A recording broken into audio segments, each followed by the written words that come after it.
Hi, I'm Tia. Welcome back to my channel. Today I want to share with you another installment in my 2019 favorites videos that I'm putting out this week.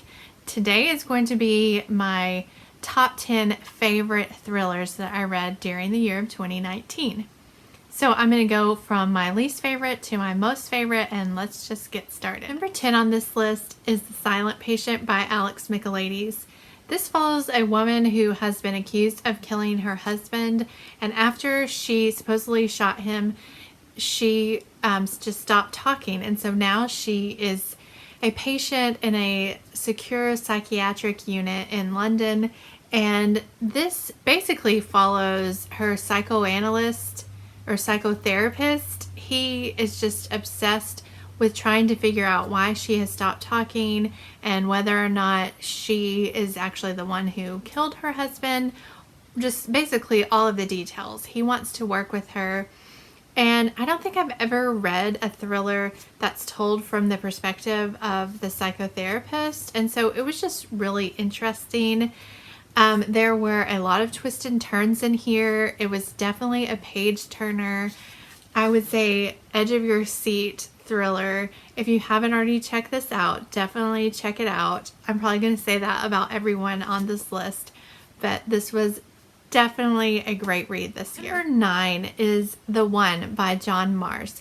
So this book is all about this new app, I guess you would say, this new technology where they can take a swab of your DNA and they can link you up with a person who is supposedly the one for you, the absolute match based on your DNA. So it all depends on whether or not they are in the database too, on whether or not you can get linked up. So you could put your DNA into the database, but if your match hasn't put their DNA in, then you could spend years not being matched up.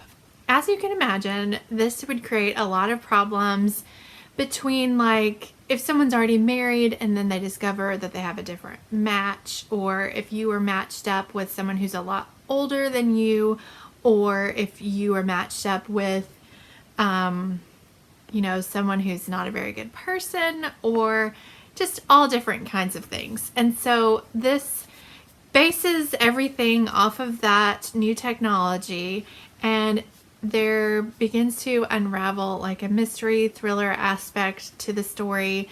It follows 5 different couples, I believe, who have been matched up, and it alternates back and forth between their different stories, which really, really keeps you on the edge of your seat because the chapters are really, really short, and it just has you going back and forth between everything so quickly, trying to figure out everything that's going to happen.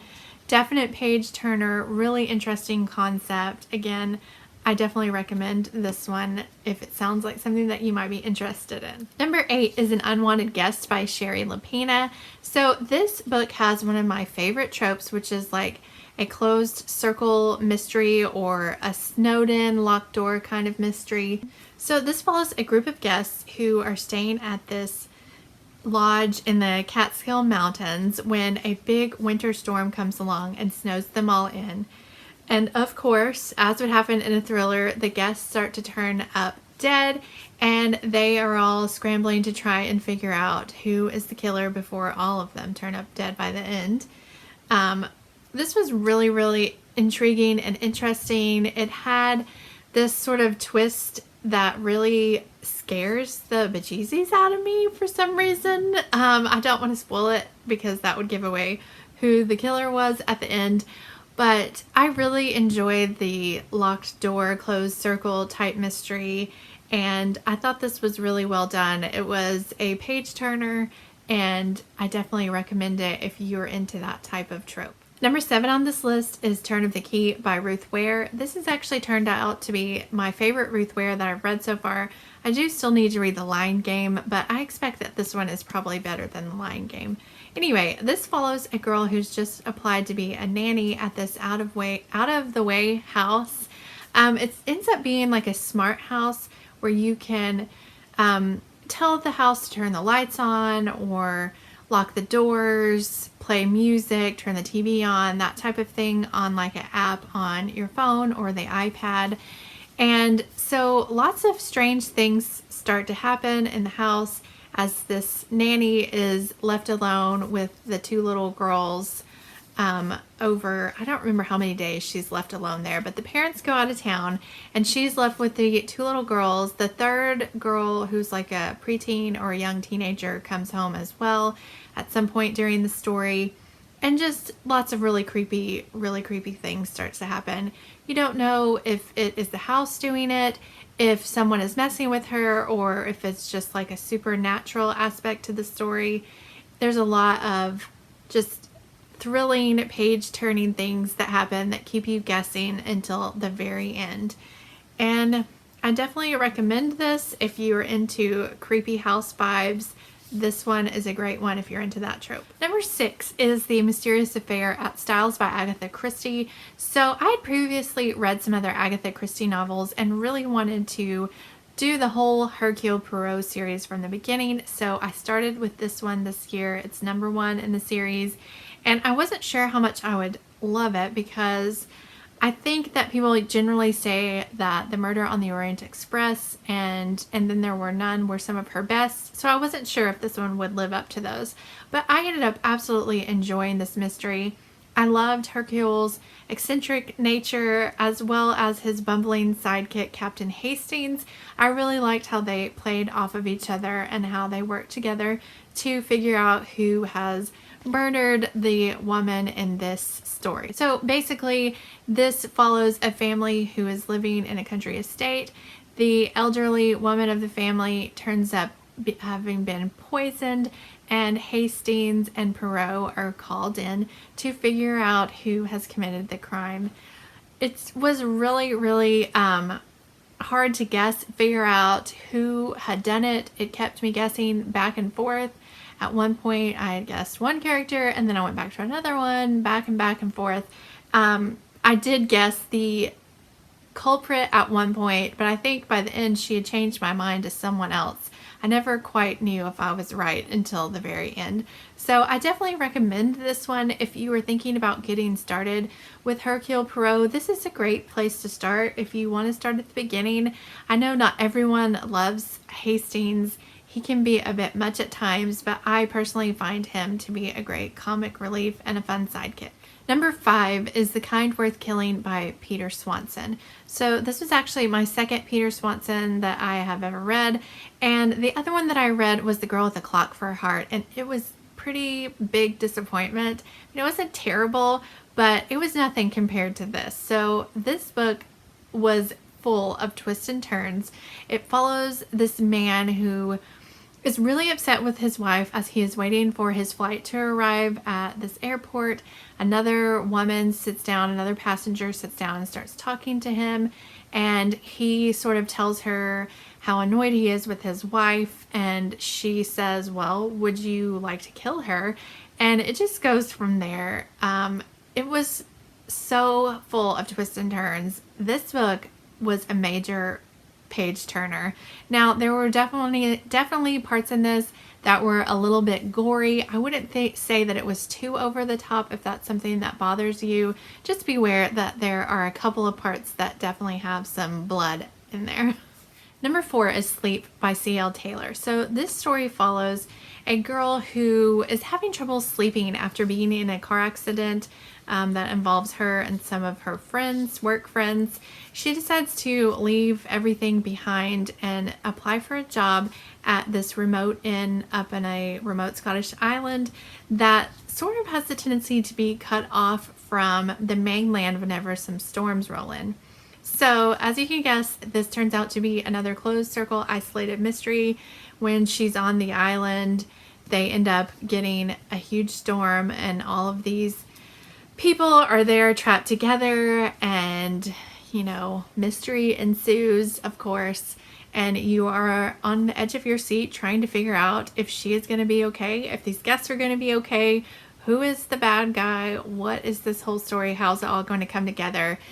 Another great page turner. I definitely recommend this one. It was extraordinarily good and I really enjoyed it. Okay, now we're to the top 3. I would say that these probably last top 5 were really hard to put together on this list in order of which ones were the top 3, top 5. They basically could be interchangeable.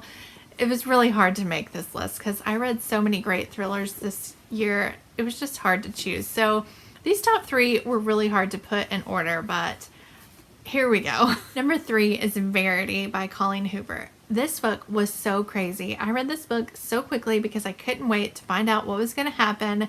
This had me on the edge of my seat, turning pages, anxious, creeped out, everything. I buddy read this with a subscriber. Her name is Tara, and I had such a great time reading this with her, and I hope she did too. I think she did. But anyway, this book is basically about Verity, who is a famous author who's been in a car accident, and she can no longer write the mystery series that she's famous for. So her husband comes and asks another writer if she will basically ghost write the end of the series for Verity. This writer has to move into their home and like do research and read the writings and notes that Verity had taken before the accident, and crazy stuff starts to happen. This book, I read this, like I said, so fast. The writing you just gobble up. It's so easy to read, so addictive. I think that this book probably would be at the top of the list for just pure anxiety craziness. I recommend this if you haven't read it yet. Yeah, madness. Number 2 on my list is 13 by Steve Cavanagh. So this is actually the 4th book in the Eddie Flynn series, but I haven't read books 1 through 3, and I didn't find that I was completely out of the loop with the series. If you read the first ones first, you'd probably get more of a backstory to Eddie's life, but this one didn't feel like I was missing too much by reading the 4th one first. So anyway, this one follows Eddie Flynn, who is a lawyer. He's been called in to defend a famous movie star who's been accused of killing his wife. And sort of early on, you figure out that someone is manipulating the jury in order to get a guilty verdict. And the whole book, you're trying to figure out who is it that is manipulating the jury, what is the whole backstory, how do all of these pieces work together. This book, like the other ones, was such a page turner. I read this one so quickly because I was just desperate to find out how all the pieces fit together, who was the person behind the scenes, which person was it that was the bad guy. I definitely recommend this one if you were into like courtroom drama, lawyer type thrillers. It's a really great one, and I look forward to reading the other books in this series. Before I tell you number 1, I do want to say that I am going to have a favorites of the year, and that list is actually going to have a couple of other thrillers on that one as well. So this one is the number 1 thriller of the thrillers that didn't quite make it to my absolute favorites of the year. So here we go. Number 1 is Lock Every Door by Riley Sagar. So this book is another sort of creepy house, closed circle type mystery. I mean, it's not always closed. She does leave sometimes, but for the most part, it's a pretty creepy story about this apartment building that these people live in. So this book follows Jules Larson, who has just been accepted to be an apartment sitter at this really prestigious apartment house called the Bartholomew. And basically there's a lot of strange rules that she has to follow while she is being the apartment sitter. Strange things start to happen at this apartment complex, and it's just really creepy. It has like really serious gothic vibes. The other people who live there are not reliable. They are creepy and you don't know what's going on with them. It was definitely a page turner, and I was definitely creeped out a lot during this book, but I read it super quick because I wanted to know what was going to happen with Jules and this creepy apartment house. So if you haven't already read this book, I definitely recommend it. It's actually the only Riley Sagar that I've read so far. I do have his other 2 books that are out right now, and I can't wait to get to them. If they are anything like this one, I'm sure that they're going to be fantastic. So those are my top 10 thrillers that didn't quite make it to my top 10 favorites of the year, but I definitely wanted to recommend these to you. I loved reading all of these Let me know down in the comments if you have read any of these and what your thoughts were about them, and recommend me some more thrillers to try out in 2020. Thank you so much for watching, and I will see you next time.